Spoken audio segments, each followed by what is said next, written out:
I'm just gonna kind give you of, more than enough content, okay? So, yeah, like, well, to go off yeah, of, I promise you. I We're not figure, I gonna. mean, you've done this so many times, and I've gone live many times too. So I'm like, I don't think we're gonna need anything. So Yeah, we're good, brother. I just think we're gonna have a great conversation, and so glad people are already joining us here. yes, hello everybody. Well, I'll go ahead and introduce myself. I'm Brandon Ellrich. My publications are Brandon Ellrich is So Gay and Ellrich Unraveling, which I started this year for my fiction and poetry. And today I'm here with Will Fullwood. And if you want to, you can introduce yourself or add to your, uh, mention your repertoire or whatever you want to promote or anything. Yeah, sure. So, Will Fullwood here, guys. As Brandon said, a racialized gay black man, creator of the Contraband Wagon, where I'm changing the conversation on race. So, I was actually on a live stream with Brandon and Margaret Williams, who, if you guys don't follow, you should definitely follow her. She's also amazing. And it was a great conversation. And I started following Brandon after that because I had not been seeing him on my feed that much actually before that. And I saw that he had a podcast about being so gay. And I was like, man, I'm pretty gay. You know, I could probably like show up on there, have a conversation with him, and kind of intersect what he talks about, kind of coming out, being gay, our experiences as gay people, and my experience as a black man intertwines with that. So I was like, I'd love to have a conversation about the intersection of race and my sexuality. Yeah, and actually, I didn't know. I mean, I've seen a few videos of yours. I saw you on with Walter Ryan a few times, I think, and with Ben and Walter maybe once. But I didn't know you were gay at that time, and because it didn't come up. Mhm. We were talking Yeah. about other subjects and everything, and then I think it might have been when I saw you had a podcast with I don't know her first name, but LaRue. Yeah, Elizabeth Um, Silic LaRue. Mhm. We're actually gonna have yeah, another one soon, guys. Check that out. So coming soon. But yeah, Elizabeth Silic LaRue yeah, and her but husband Wes. Mhm. yeah, you were talking about interracial marriage and everything. I was like, oh, okay, well, Yeah. Yeah, my so husband that Luke was cool. showed up to that. Yep, and he is for sure a man. And, Yeah. yeah, so, revelations. Yeah, so I wanted to ask you about. Oh, well, first, I know in a lot of your podcasts, you one of the first questions you ask people is, "What is your Evolution. race evolution of race consciousness?" Right. Exactly right. Well done. So I thought I turned it around on you. Use your question and ask you, what is your evolution of queer consciousness? Ooh, delicious. I love that question. So, it all begins, Yeah. um, with what you perceive, right, in media, from your family, from your community, right? And just like with most people in the United States, I was not really taught about being gay, taught about being bisexual, taught about any of these things. So I just, like most people, assumed that I was straight, right? And so that is Yeah. how I started living my life. I had girlfriends. I had a girlfriend in elementary school. I had a girlfriend in middle school. I had two girlfriends in high school, and yeah, through that time, I didn't really question it until I was like, I don't know, something like 15, maybe 15, I think, around that age. And really one of the first conversations I had with some of my friends, we were in a car together, and one of my friends was asking me about my sexuality.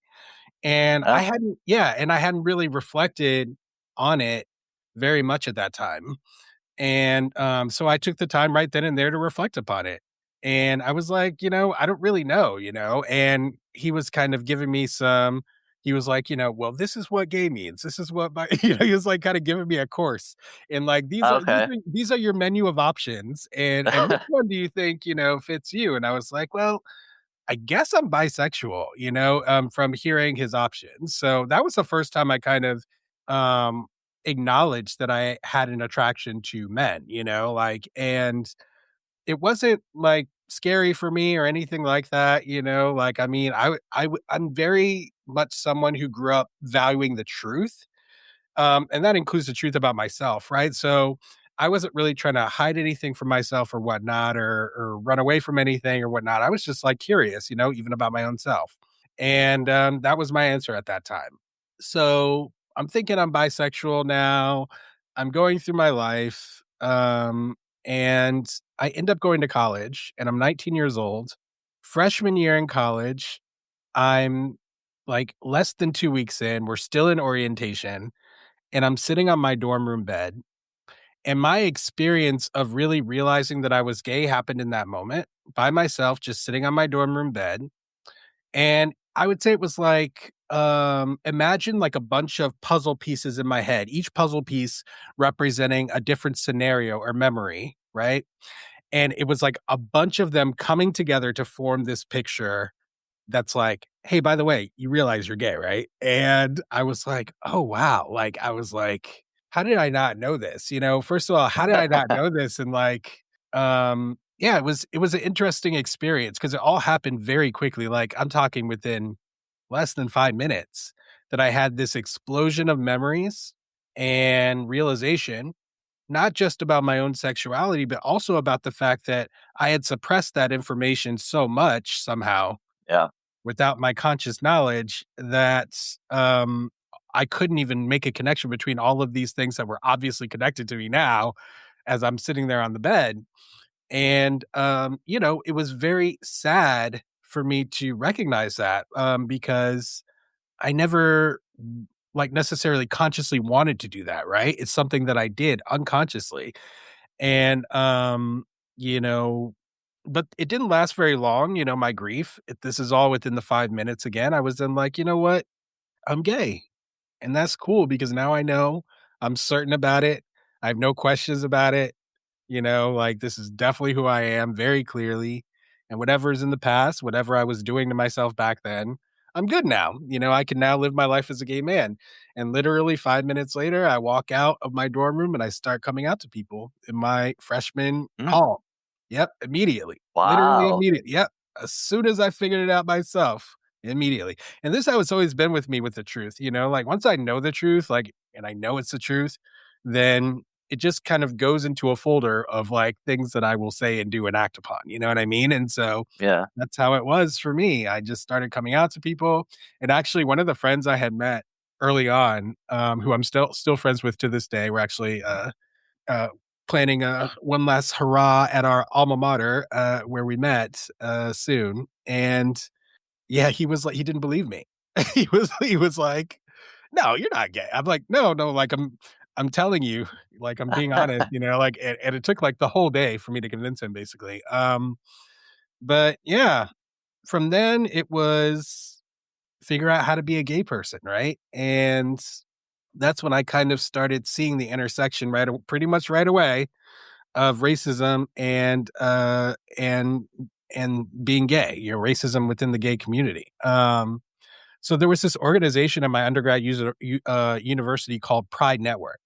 And I joined the Pride Network and I was like, this will be a great opportunity for me to meet other people who are gay, to kind of, figure what this is all about. And yeah, the organization was almost exclusively white and it was I found to be fake in a lot of ways and not very inviting, like fake inviting.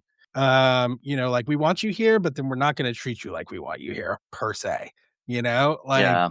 and That's kind of like um, a lot of time what the church does. We're accepting of everyone except, well, that's right. once you're in the door, it's like, eh, That's maybe such not a you. good that's such a good comparison that I've never made before, but you're exactly right. Like, that is exactly how it is, and that's how it was, and I was very disappointed at that, I just left the first meeting with a real pit in my stomach and just not feeling good, and it was the exact opposite of how I expected to experience that. Anyways, I didn't give up, I'm not someone who gives up, I kept going back, kept trying to, I was like, I mean, I'm sure there's many people in this organization, new people will come, whatnot. I even became part of a group of students who would go to different local businesses or different venues that were created for the purpose of talking to community members about being gay, about being part of the LGBTQ plus community. And, that was really eye opening for me as well, because I got to hear some of the most ignorant things that people think about the community, Yeah. Yeah. it's, and I got to try to combat that ignorance, ironically, exactly the same kind of work that I do in the anti-race in the race space, right? Yeah. And yeah, I started that all the way back when I was 19, 20. Um, and then, just kind of I was in this like insular college environment, right? So I was able to explore my sexuality a little bit in various ways, and everyone's kind of exploring their sexuality in college, so Right. Yeah. Well, it that's was the first time that I did.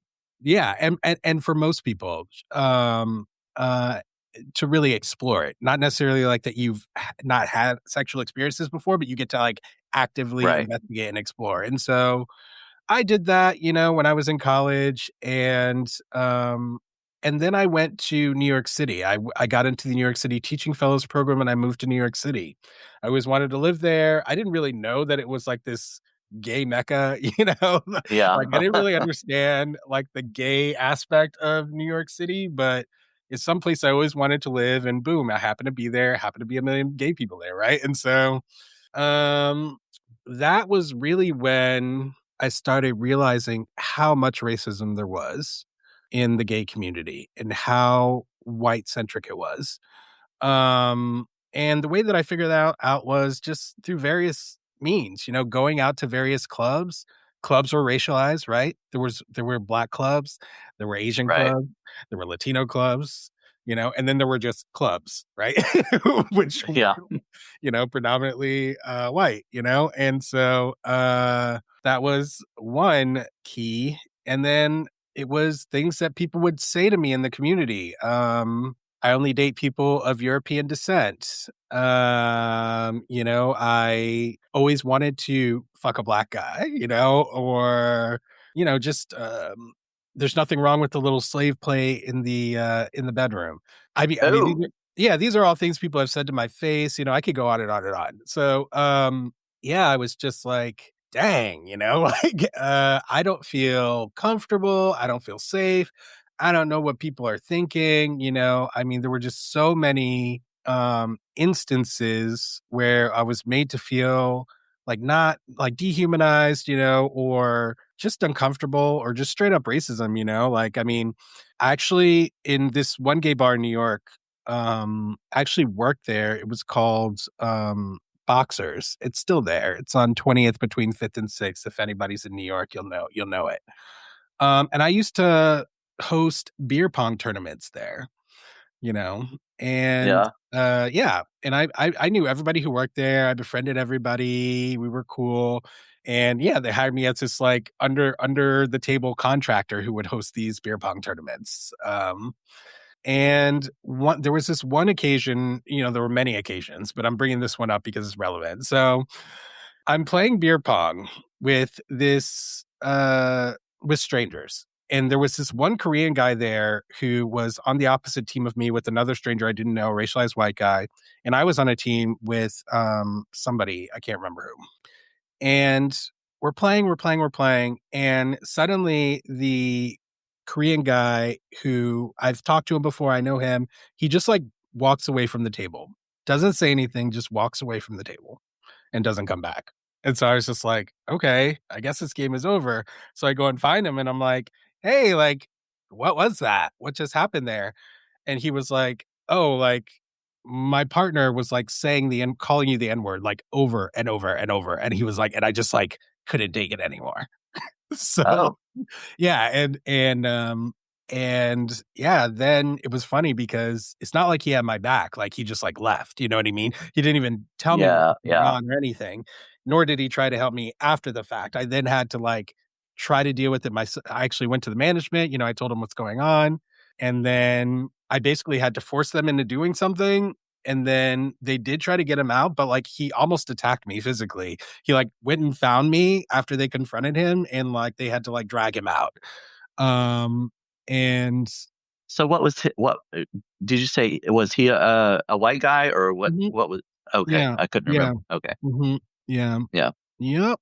And so, yeah, there's just all kinds of different stories. Actually, I mean, yeah, there's all kinds of stories, and I could go on and on and on about different various ways that I have discovered the intersection between race and gayness. But anyways, long story short, I had several different loves in New York, several different relationships. None of them worked out, and I also was very like monogamous minded and like one yeah, person minded, and a lot of people in New York were not like that. The majority, I would say, yeah, and so it was just very difficult for me to find a place within the community, and eventually I just like kind of stayed single for like 12 years. And until I met my current husband, who is a bisexual man who I met, had no idea we were going to get together, was never thinking we would be in any kind of relationship. In fact, he was like divorced and in a relationship with a woman when I met him. And I oh, didn't, yeah. And like, I did not at all think anything would happen. Fast forward like 4.5 years, and here we are. We're married, just got married last month. And here I am, gay married Will. yeah. So, what were you taught?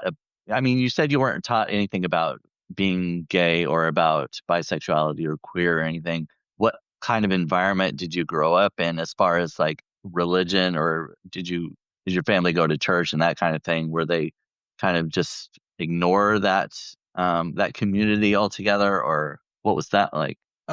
So my parents are very private people, and they're very kind of somewhat reclusive people, both of them. And I mean, like, they'll go out and do things, but like they're not very social in general. They're Yeah, not very social people. And so I you know, I didn't get a chance to kind of like get an outside experience of any of that stuff, right? So yeah, at home, yeah, it wasn't really talked about, right? My parents were religious, are religious, or my mom is. My dad was and isn't anymore. But we did go to church. I stopped going to church around age 10 because I was like, I'm not going back there because I realize what it is. And that was a big fight. But yeah, yeah, there was never any like, "Hey, we're religious, so therefore you can't be gay," or something like that. There was never anything like that. When I came out, it's not like my parents were thrilled, but like they don't care. They don't care at all. So I was lucky in some regards that like I don't get me wrong, I had my bags packed when I came out to my mom. I oh actually came yeah, Oh yeah, I actually came out to her like coming back from college, and my younger brother is also gay. So I came out for both of us at the same oh time. yeah, Yeah, oh and wow, so yeah, it was a thing, and, I had my bags packed because in my mind, I was like, "Okay, like, this is not gonna fly, I'm gonna be, like, disowned," and I heard all kinds of horror stories, but no, my mom was like she was just like, "Well, I'm not gonna jump up for joy." That's what she said, "Well, I'm not gonna right. jump up for joy," but Right. yeah, she also wasn't gonna She's disown not me. she's not gonna hang a rainbow pride flag immediately. Yeah. Yeah. I mean, luckily, she had my younger brother who was still living with her, and, like, he really helped her a lot to kind of come to Yeah. terms with everything. He was part of a gay straight alliance at the high school I went to that didn't exist when I was there, and, Right. Mm. he took her to, her first lesbian bar and, like, really kind of brought her into the community, and now she's all for it, so, Well, that's okay. great. Yeah. But, um, sorry, I was, starting to respond to somebody in the comments. You know, it's really hard, with the comment. There are lots of people that leave great comments and stuff, and it's kinda hard to focus on 2 things at once for me sometimes. No problem, no problem. I know how it is. And if you wanna Yeah. read any out, that's fine. If you wanna, like, bring it into the conversation, I'm happy to. Oh, yeah. So, I've never been to New York. I've just heard about how, you know, uh, liberal it is and everything, but because I've grown up in the Midwest and, uh, my parents were very religious, very conservative, still are, and so that's kind of hard, and they're very much kind of pretend like everything's okay, sweep everything under the rug kind of thing, So they don't even like to address it. Mm. And so that's kind of how I have become, growing up and stuff. Coming out, I did not want to go and tell everyone I knew or anything. I came out to one person. I, experimented with my sexuality in college, hooking up with guys and stuff, who were also on the DL and whatever. But when I finally came to terms with and accepted myself as gay, I just came out to like one person at a time, my closest friend and that kind of thing. But it's it's usually from from what I hear and from my experience, other people know that you're gay before you do. Oh, yeah. You Like, several know? people I Yeah. came out to were just like, "Yeah, bro, we figured it Yeah. out." And I'm like, "Really? Like, I didn't even figure it out. How did you figure it out?" You know? Exactly, right. In high Yeah, school, yeah. there were rumors, and I was like, "No, I'm not. Yeah, I'm not gay. No, what are you talking about?" But Yeah. yeah, it's so funny how we just suppress that kind of repress, I guess, those types of. If we're taught, if we learn that something is wrong, we just it can't be true. Even if those feelings come up, it's like, no, Yeah, yeah, that's because you already wrong. decided it's not true earlier, right? Right, Before you right. felt the feeling, so you have to put them in a different box, you know? And yeah, that's definitely what I experienced, like I said, completely unconsciously. Like, I didn't realize I was doing that, right? I didn't realize it at all, until that Yeah, moment in college when I was sitting on the bed, and, like, yeah, it's something else, how much that we do that. We do that in all kinds of contexts, and everyone does it, not just, gay people, FYI, for anyone listening, this is a yeah. human quality, and you've done it with something. You have some kind of blind spot with something that you're unaware of, I promise you. Oh, yeah. Exactly. Yeah, and it just takes something to kind of unlock it. That's right. That's right. Um, so, Cool. Ask me something. I'm full of yeah, answers. sorry. I was looking back at some of the comment. A bunch of people have been commenting, and I just can't, get to them all. But I appreciate everybody being here and commenting so much. This is a very lively chat today. Yeah. Nice to see everybody. So, when you met your husband, Yeah. um, you said he was in a relationship with a woman. Had he thought about his sexuality at the time, or I don't know if you want to get too much into his story Yeah, because I that's don't his I to don't mind. tell, or Oh, he's already talked about it, okay, publicly, so, yeah, like, I mean, all I'll right, tell it, but, like, yeah, so, um, no, he had not reflected on his sexuality, he just kind of, like, assumed he was straight, same as me, right? And, that had really never come into question for him. He was never attracted to a guy, so it wasn't like he was, like, suppressing feelings of attraction. He had always been with women, he married a woman, right? And, yeah, so yeah, when we met, yeah, being in a relationship with a man was not on his mind, and me being in a relationship with him was not on on my mind. So we met through trying to form a union together at our community college where we were both teaching at. And so we were working together. And we worked together very closely. And it was through working together closely, we traveled together to some conferences and stuff. And then he kind of realized that he was attracted yeah, to me. And it was the first attraction he ever had to a man. So like he was kind of like, what does that mean? It took him months to confess that he was attracted to me. yeah. I'm And sure. then that was like a shock for me because I'm like, "What?" Like, I was like, What?" Like, I did not know what to think about that, but, I mean, I like this guy, I thought we were just gonna be good friends, but I was like, "Wow, okay, well, if you're attracted to me, that's a whole 'nother story," you know what I mean? Yeah, And, yeah. It makes you look at him in a completely different light, doesn't it? it did, yeah, it did, and, we didn't after he admitted that he was attracted to me, we did not speak about it for, like, 3 months. It just never came up for 3 months, and, um, then we were, like, driving in a car with a mutual friend, and the mutual friend, she, was bisexual, and she was talking about her bisexuality. He was like, "Oh, yeah, like, I realize now that I'm bisexual too." And I was just like, I was like, "That's news to me." You know? And, like, he was just, like, shy about it, you know? He was just, like, not really knowing how to approach this, you know, he was fearful about it. But yeah, so that car moment was when he first talked about his bisexuality openly, and that upon reflecting, he did realize that he was bisexual the whole time, and that, like, Yeah.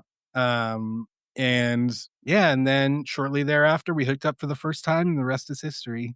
That's kinda how it was with my last boyfriend. He, I when I first met him, I didn't really think much about him. I we met through someone else and just were kind of friends, and then we kind of I flirt with straight guys sometimes just for fun, just but, he kind of flirted back and stuff, and then when he told me he actually had an experience with another guy, and I was like, "Oh," and that made me look at him completely differently. I was like, he was more attractive to me, and I was Mm. like, "Oh, yeah, okay, there's a possibility here. There's something could happen." But yeah, it's interesting how things how your even the physical attractiveness to someone else changes. Oh, yeah. Oh, yeah, everything changes, right? And I had other experiences like that too. Like, for instance, when I was in New York, I was part of this, like, bowling league for a little bit, just for fun, and there was this guy who I got randomly matched with on the bowling team, and one day I'm, like, at Gym Bar, another gay bar downtown in Chelsea, and, I invited him to come. Or no, like, he was like, "Oh, what are you up to?" or whatever. He texted me, and I was like, "Oh, I'm, like, hanging out at a bar," and he was like, "Oh, like, I could come by and meet up," and I was just like, "Okay, but, like, it's a gay bar, you know, like, I'm here at a gay bar." He's like, "Oh, no, I know that," and I'm like, "Oh, oh," you know, like, yeah, and it's so funny, like, realizing when people are gay or, like, interested in men or, like, whatever, like, sometimes it's very obvious and other times it's just completely clouded in mystery.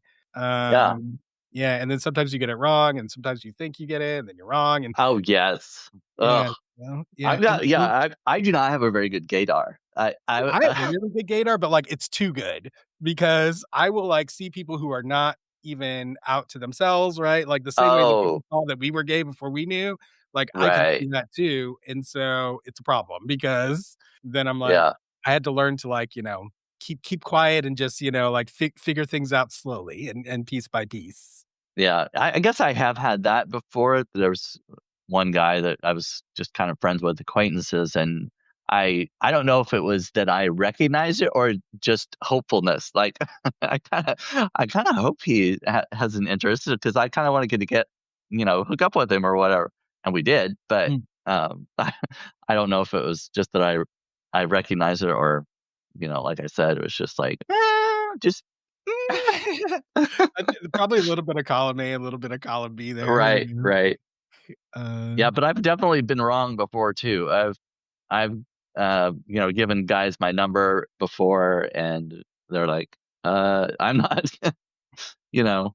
And that could be that they were hiding it too, and just didn't exactly, want to yeah. admit it. Yeah, So, you never know. You really yeah, never know unless somebody tells you, right? And so, but yeah, I mean, I kind of got over even feeling embarrassed about that kind of stuff, it is what it is, right? Like, I mean, right, most men out here are straight and and so the chances that we're gonna make a mistake are pretty high at some point if you're actually right, trying to, like, connect with someone. So, yeah, most right. actually, I really didn't have a situation where anybody, like, got upset or anything like that, so Yeah, see, that's sometimes the fear if you're in a rural conservative area, being wrong could, start something that could be dangerous in some 100%. ways.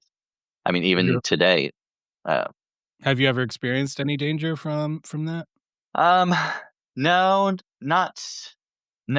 not that I can think of that's immediate danger. Hmm. No, but I mean, I always think of Matthew Shepard, who it was in Wyoming, very rural area, and he was very much out, and that was a horrible, horrible situation. Yeah, But awful. it wasn't that long ago, really, And so I think about that in this area too. It's like, yeah, it's a different state, but it's still rural conservative area. And it can And happen and it can happen to you even in a yeah, liberal area, you know? Like, I mean, the only well, place that's I've true. yeah, like, I mean, the only place I've been called the F slur is, like, in New York. The only place I call the N word is in New York, even though I'm from Oh North yeah, Carolina, you know? And yeah, so, like, I think people get a misconception about, like, "Oh, everything's better here," but, like, the truth of the matter is, like, people get the crap beaten out them for being gay in New York, you yeah. know? Like, stuff happens, There are hateful people everywhere. exactly, yeah, and people can travel now, by the way, so, like, you know, Yeah, if they're normally keeping their bigotry contained in a small rural area and then they come to a place like New York, you know, like, the guy who called me the N-word, to that Korean guy, he was clearly from the South, like, he had a oh pretty yeah, fairly sick Southern accent, and, like, yeah, you know, he had a "I was looking for a black person to abuse" kind of, like, yeah, aura to him, yeah. so So since you've been with your husband, do you feel like you've received more, I don't know, animosity about being black, being interracial couple, or being a queer couple? Um, I honestly I haven't gotten a lot of animosity, just because I'm like 40 something now, you know, and uh I don't really give off a vibe of somebody to be fucked with at this point. Yeah, So yeah, I think that's mostly the reason why I don't get anything. Also, just I think a lot of people get a lot of good vibes from our relationship, you know? I put my yeah. picture our wedding picture up and, like, it got 50 something K likes, you know, on Oh, that's cool. Substack, and, like, I think that people just saw and what people wrote in the comments is they just saw our love, they saw our love through the photo, you know? And Yeah, so I think that us being interracial, you know, like, it doesn't really come up as, like, an issue for maybe it's in people's minds, but it hasn't been expressed outwardly to us, and I think people also know that we just, like, won't accept it. We're very much two people who both live our values very openly and notoriously, so I don't think anyone would dare. You know what I yeah, mean? yeah, And if it would be a stranger, and my husband is incredibly intimidating looking, so people just don't, you know? But, like, what's interesting about it, you know, is that my husband really gained a lot more insight into racism by being with me, and this is very common with people who are in yeah, interracial relationships, right? yeah, People will be talking to us and they'll never look at me. Even if they're talking to me, they yeah, won't look at me. You yeah, know? And, like, even if I'm responding, and he'll always be like, "Did you see that? Did you see, like, how" and I'm like, "Yeah, bro, like, I've been living this my whole life," you know? But it's just very interesting having somebody who loves you stand by you while things are happening that other people just ignore or just, like, don't even clock. And he's, like, clocking it because he loves me, right? And he cares about me, so he's seeing how people treat me, and he's like, "Holy crap," like, he's like, "Why would they ask you this? Why would they" like, he was for early on in our relationship, these questions would come up a lot. He'd just be like, "Did you see that? Did you see this? Did you see that?" And I'm like, "Yeah, I see it all." You know, like this is like my normal life experience. And it was really revelatory for him because even though he knew a lot about race, right? And he studied race and he was anti-racist as a value, he just didn't have that closeness to it to yeah, be able to witness, you know, some of the more minute right. aspects. So, Yeah, firsthand experience. yeah. Mhm. I've heard that from my friend who's a female. Like in restaurants, the waiter, who do they always give the bill to? The guy, you know. They, and a lot of times they'll kind of direct their conversations toward the guy instead of the female. You know, Yeah. just it kind of shows what their mindset is too. Yeah, I mean, I definitely think so, man. You know, it's just a reflection of these of patriarchy right there, and it's a Yeah, reflection of right. you know racism when it happens to me, right? And it's it's interesting, you know. What I'll say is that I feel much more empowered now, you know, having someone in my corner, right? You know, because Yeah, there was really I didn't really have anyone, you know, to really talk to about a lot of what I was experiencing. People just didn't understand, even people close to me, you know. So he got to a level of closeness to be able to understand what my day to day is like and what that means for me and not only to understand, but then to take action based on that, right? To take actions to make me feel safer, take actions to make me be healthier. And yeah, I'm just so appreciative of him and I love him so much. Yeah, I'm so grateful to have found him. Yeah, that's great. Yeah. Millie Joan Cowell said, I rebelled the church the most. Also asked my parents uncomfortable questions. They didn't never answer any of them. That's kind of how my parents were too. They just didn't want to deal with it. Um they didn't want to address those kinds of things. And like for me, I didn't even bring up questions. Mine was just like, I know what this is now and I don't want to be a part of it. And my dad was just like, you do whatever I say. You're a kid living in my house, like you do whatever Yeah, I say. And right. so it was more an issue of like insubordination for him than anything about religious doctrine. Even though we had read the Bible cover to cover twice by then, as a family, he would sit us down all the Yeah. time. So Well, that's kind of how mine was too. My parents would cite the Bible, but a lot of because they were my dad was racist and he didn't agree with interracial marriage, but that's not biblical.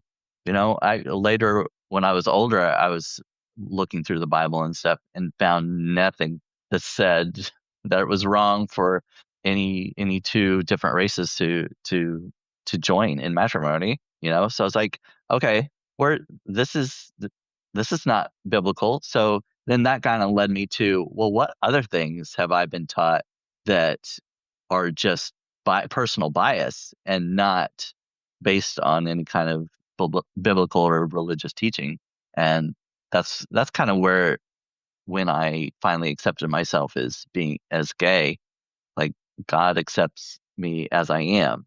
And that's really so great. anyway, I mean, I yeah, think it's great that you were able to find a way to accept yourself through that, actually. I think that's pretty cool, and I also think that, it takes a special person to realize that discrepancy and then become curious, which is what yeah, with you, right? A lot of people will see that discrepancy and then try to rationalize it, right? Or try to suppress it, like, yeah, we talked about before, but no, you leaned in, you were like, "Let me question some more," and that's the way that I am too, and I definitely think, being curious rather than suppressing is the best way to be, right? Because on the other side of curiosity is pretty much always something incredible. Whether it's good or bad is another question, but yeah, incredible is a definite. yeah. And that was very common in religious households. You listen to the preacher, you listen to your parents, and you believed this way, and you didn't question it. That's just the way it was.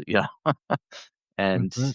Yeah, and that's how it and was then you just in the church that I went to. You don't question it. You just, you go and then you read the Bible. You study. Yeah, and that's how a lot of racism, discrimination in many different forms is passed down. It's just the parents believed it this way, and this is the way it was, and they passed it down to their kids, and until someone realizes or they're self-aware enough to say, "Wait a minute, I don't think what's what I've been taught is right. I Yeah. need to stop it right here." And something has to catalyze that realization, right? Like you said before. So it's literally the Yeah, core of the work that I'm doing, creating conversations on race, right? Which is catalyzing that opportunity for curiosity for people in the race context, because it doesn't really exist anywhere. It's literally outlawed in many states to to do it.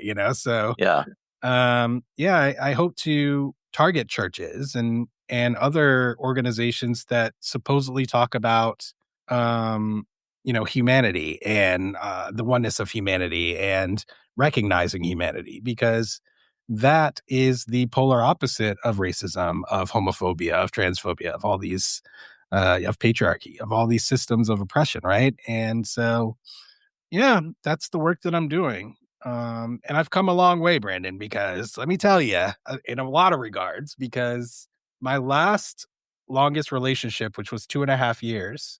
So I had a 2.5 year relationship. Then I had 12 years being single.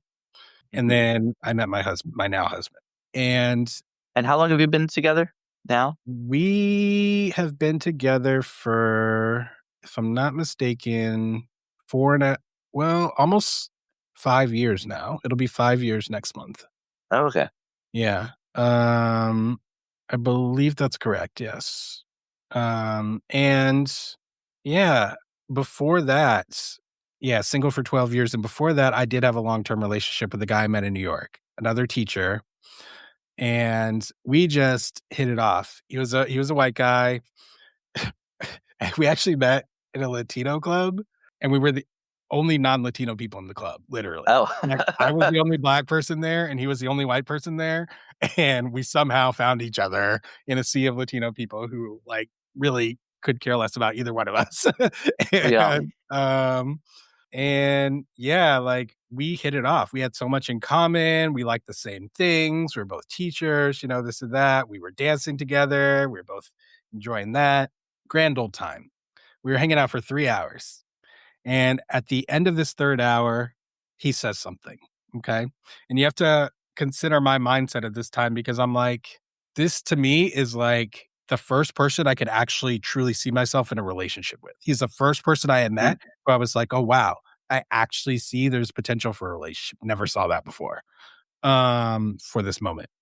Um, and he says, "The blackest thing about you is the way you shake your ass."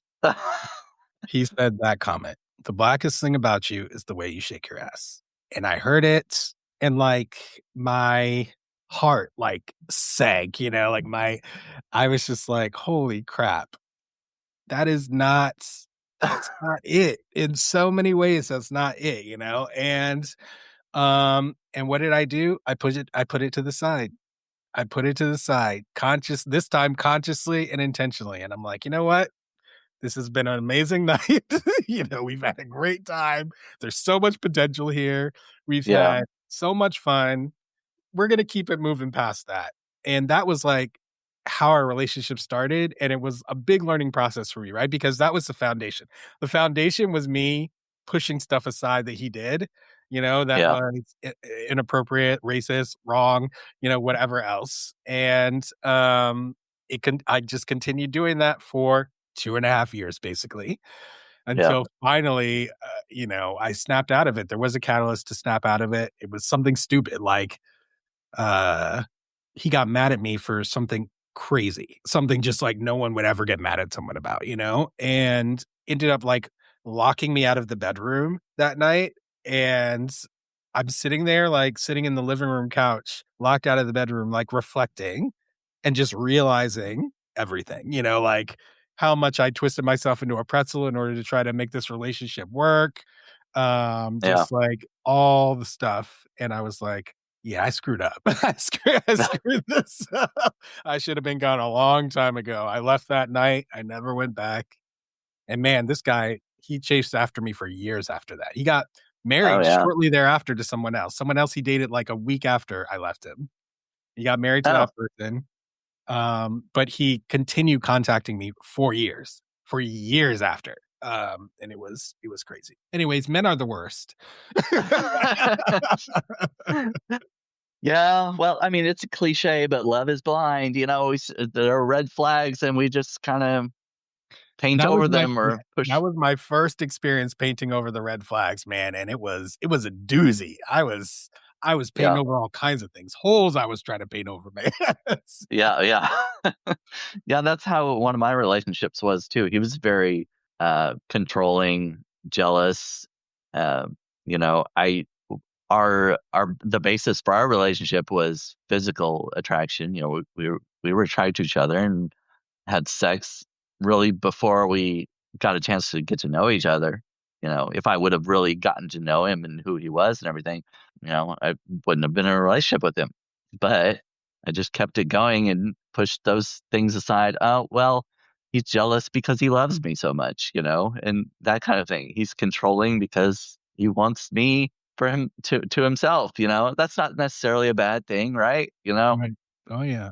And it's Lots of difficult, things right? like that. Because, like, I feel like gay men I feel like in general, we super wanna be desired because Yeah, yeah. it's something that, like, yeah, like, be desired by someone we desire, right? Like, because Right. it's something that we miss growing up for most of us, like, we don't Yeah. get that experience of, oh, like, the whole dating thing, the whole, like, young, like, attraction thing, like, we end Yeah. up missing it, and so, we try to fill that gap, I met so many older gay men in New York who, like, were recently coming out, in their 40s, 50s, 60s, and they just are very much like the young 20 somethings who are recently come out, like they want to experience the life. They're trying to learn more about themselves and the community and just what their gay identity means, And so it's just really it's really such an interesting thing, sexuality and especially in a world where your sexuality is not the norm.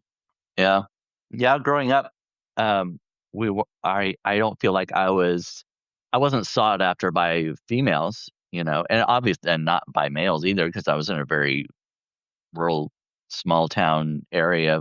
So even if there were any other gay guys, they were not out, and so I think a lot of times females will recognize if a guy's gay, and before a lot of guys will, because so many guys are clueless, a Yeah. lot of times they don't recognize it, Yeah. but a lot of the girls will. Yeah, like But like my girlfriend did. Like, I had a girlfriend in high school, right? And, um embarrassing story, but we did try to have sex once, and, yeah, my dick didn't cooperate. Long story yeah, short, like, it was the right, first it was the first time, like, I was like, "Huh, that's weird. Like, why did that happen?" Like, I can't even I don't know, like, I didn't have any way of right, placing that.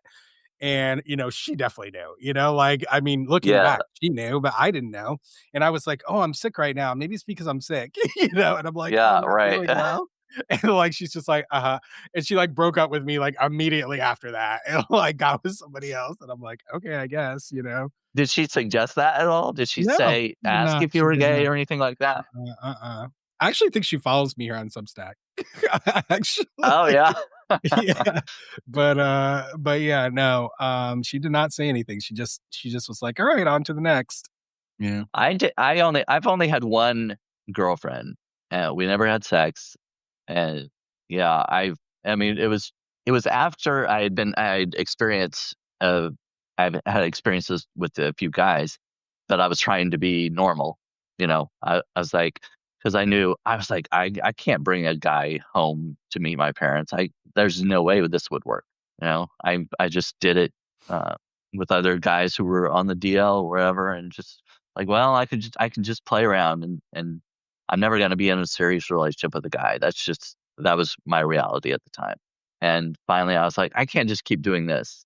So I tried dating a female. I was like, well, maybe I can make this work. And, I didn't. It didn't work out. But I couldn't tell her why at the time, because I still hadn't completely accepted myself as being gay. I was like, Yeah. well, I've had experiences with guys, had sex with guys. That doesn't make me gay. I'm just curious. Mhm, I, mhm. I really hung on to that bi curious label for a while. It's like, because Yeah, that and didn't it's seem as bad, exactly, and it's super common, right, for people who eventually come out as gay to, like, first say they're bisexual as, like, a stepping stone, which I feel so bad for bisexual right? people now, like, I know, like, y'all got it rough, like, trying to try to explain to people, like, who you are, right? but yeah, yeah, I had a very similar experience with that too, calling myself bi, and having difficulty, like, figuring it all out and communicating it to people. You made me remember this story. I have so many stories, Brandon, like, with with with guys who are gay, like, I have so many crazy stories. One of them you just reminded me of, I don't know why, but, it was this guy who was part of an ex-gay ministry, you know? Oh, right, right, right. Okay, Yeah, like, like basically, like recovering gay. exactly, like, he used to be, like, a leader in this ministry that would take in gay people and convince them they weren't gay and, like, send them out, and Yeah, he was yeah, also one of them. And he was very devout and very dedicated to his work, until, like, he wasn't. And he was, like, yeah. telling me all this, but, like, the way he was telling me was so, like, devoid of empathy for the people he harmed, um, Oh, yeah, like, self-awareness for what he did, you know? Somehow, like, he just completely severed the person he was. Yeah, pray the gay away, exactly, Alexi. yeah. Yeah, Prey. And it was crazy. It was just creepy and crazy. Um, you know, so connection between religion. It must have been the religious talk that we were talking about that reminded me, like the connection between religious zealotry and gayness. And this was the first time I was encountering someone who had been like adjacent to conversion therapy. You know what I mean? And I'm like, holy, Right. Yeah, I was about to bring that up. Conversion therapy. I don't know if you saw that movie, Boy Erased. Um, Came out several years ago, but um, based on a true story about a minister and his wife who had a son who was gay, and they sent him to conversion therapy. And the guy that ran the conversion therapy later ended up being coming out as gay, and but he had harmed so many while doing that work, yeah. even causing some to commit suicide and that kind of thing. Oh yeah. And it's the same thing happens in all the different contexts, right? Like when you're subsumed with ignorance, right, or shame or fear or whatever it is, then you're going to act out in ways that you may not be very proud of later on once you are able to deal with those emotions and feelings and thoughts. Yeah, and it's just something. It's again part of being human, right? And I just urge anyone who's in that scenario to try to seek your authentic self, and try to live that self because it's a way better way of living.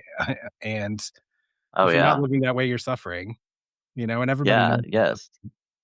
when they're in that. Yeah, I mean, I carried around a lot of shame and causing a lot of depression for years because I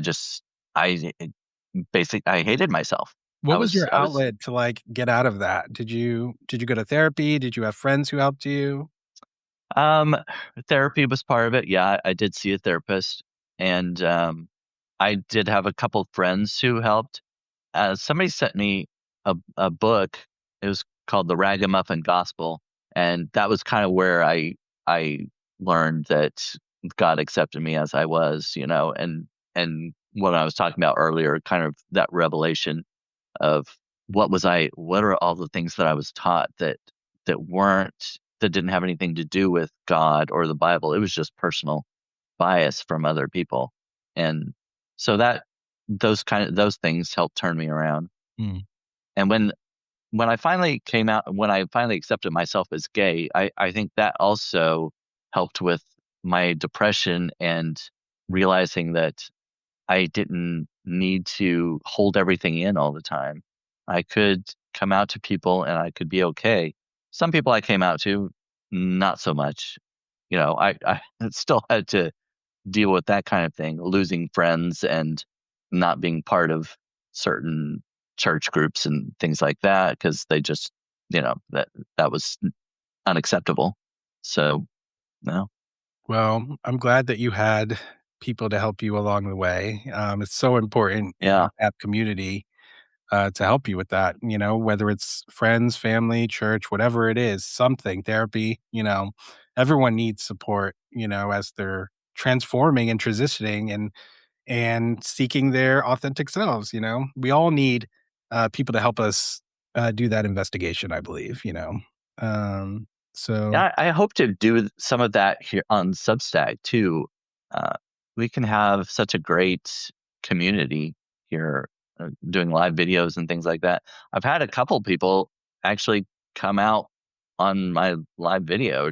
I mean, they've like told friends and things like that, but they never told a broad audience. And so I one guy in December actually admit that he wasn't completely straight, you know, and a girl last week, a woman last week who said she had never told anybody other than just close friends and family. And mm. so that was a big deal for her. She told me a couple months ago, it's like she'd like to do it with me on video to come out. And it took her a little while, Yeah, but but I that was like, says a well, lot about you, Brandon, that people feel comfortable coming on here and I publicly know coming it. out.